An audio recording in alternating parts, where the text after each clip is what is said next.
Buenos días, soy Leticia Cantero, un día más desde el videoblog de Farmacia Al Alamillo. Antes de comenzar con el vídeo de hoy, quisiéramos dar las gracias por la gran acogida que ha tenido este proyecto. Para nosotros es una satisfacción enorme saber que con estos vídeos ayudamos, aunque sea un poquito, a mejorar la calidad de vida de nuestros pacientes. Y ahora sí, acaba de empezar la primavera y con ella las temibles alergias.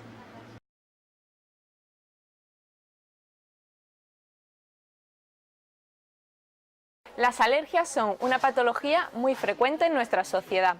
Son la consecuencia de una reacción exacerbada de nuestro organismo frente a algún antígeno o cuerpo extraño. Prácticamente todo lo que está bajo el sol puede producir alergia, incluso el propio sol. Sin embargo, los alérgenos más frecuentes suelen ser el pelo de los animales, el polen de algunas plantas, los medicamentos, los alimentos, el humo del tabaco y los ácaros del polvo. Las alergias se van a producir en aquel órgano que esté en contacto con el alérgeno. Por ejemplo, si lo que tenemos es una alergia a un medicamento o a un alimento, lo más normal es que tengamos síntomas a nivel estomacal o intestinal. Así podremos tener náuseas, vómitos, diarrea. Sin embargo, si lo que nos da alergia es, por ejemplo, el humo del tabaco, el polen de las plantas o los ácaros del polvo, lo más normal es que tengamos síntomas a nivel respiratorio. En este vídeo nos vamos a centrar en la respuesta alérgica a nivel de las vías respiratorias, puesto que ahora en primavera acaba de empezar la época de polinización de las plantas y estas alergias son más frecuentes que nunca. Las alergias respiratorias se pueden manifestar de dos maneras. Pueden afectar a las vías altas, es decir, a la nariz y darnos rinitis alérgica, o puede afectar a las vías inferiores, es decir, a los pulmones y dar el asma alérgico. En este vídeo nos vamos a centrar en la rinitis alérgica y más adelante os hablaremos del asma alérgico. La rinitis puede causar varios síntomas, entre ellos tenemos la rinorrea, que es esa agüilla que nos sale por la nariz, el picor de ojos, los estornudos, el lagrimeo y la congestión nasal. Esta congestión nasal no suele estar producida porque exista una gran cantidad de moco, sino por la inflamación de las paredes nasales, lo que hace que éstas se peguen y obstruyan el paso del aire. Existen dos posibles tratamientos para la rinitis alérgica. El primero es el farmacológico, el segundo el inmunoterápico. Nosotros nos vamos a centrar en el tratamiento farmacológico, como farmacéuticos que somos.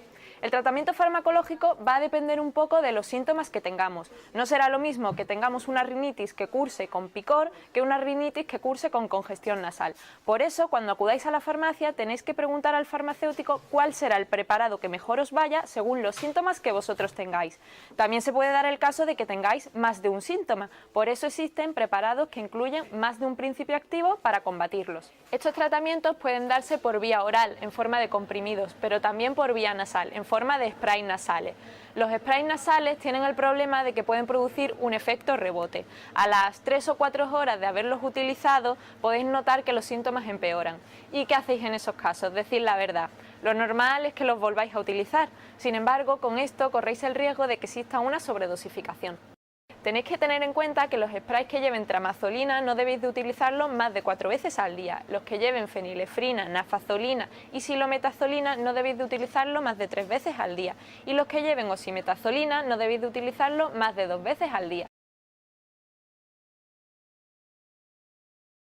¿Qué podemos hacer entonces cuando seguimos teniendo síntomas pero ya hemos utilizado muchas veces nuestro spray nasal? Pues bien, en estos casos un consejo de boticaria es que alternéis el uso del spray nasal con suero fisiológico frío, que podéis meter previamente en la nevera.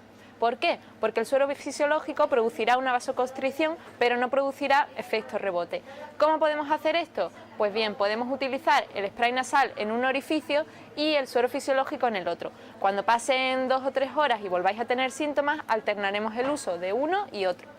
Para evitar la rinitis y que no nos aparezcan los síntomas, lo ideal sería no entrar en contacto con los alérgenos. Por tanto, si lo que nos produce alergia son los ácaros del polvo, el pelo de los animales, el humo del tabaco o el polen de las plantas, podemos salir de casa utilizando una mascarilla que nos ayude a filtrar el aire que respiramos. Otras medidas son evitar salir de casa en aquellas horas en las que la concentración de polen sea mayor.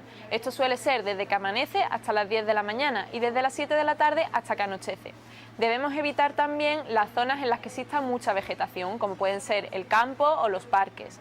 Debemos recordar que la limpieza de nuestro hogar es fundamental y que la ventilación de casa se hará siempre en las horas en las que el polen, como hemos dicho, esté en menor concentración en el aire.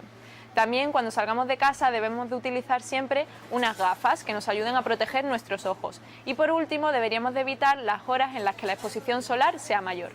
Cuando la alergia es a los ácaros debemos recordar también que existen productos específicos para eliminarlos. Por último, queremos hacer una pequeña puntualización sobre el aumento de las incidencias de la alergia en la actualidad. Hoy en día existen más casos de alergia que nunca. Se sabe que las alergias tienen un componente genético, pero la realidad es que su causa principal es la de un exceso de higiene durante la infancia. Esto tiene su causa fisiológica. Los niños que de pequeños han sido expuestos a alérgenos suelen desarrollar un sistema inmunitario mucho más fuerte, que no tiende a tener alergia. Mientras tanto, los niños que de pequeños no han sufrido ningún tipo de infección normalmente tendrán un sistema inmunitario más debilitado, que dará lugar a alergias. Por tanto, debemos recordar que con lavar con agua y jabón los utensilios de nuestro bebé es suficiente, no hace falta esterilizarlos. Para esta y más dudas acerca de alergias, recordad que estamos aquí en Farmacia El Alamillo a vuestra disposición.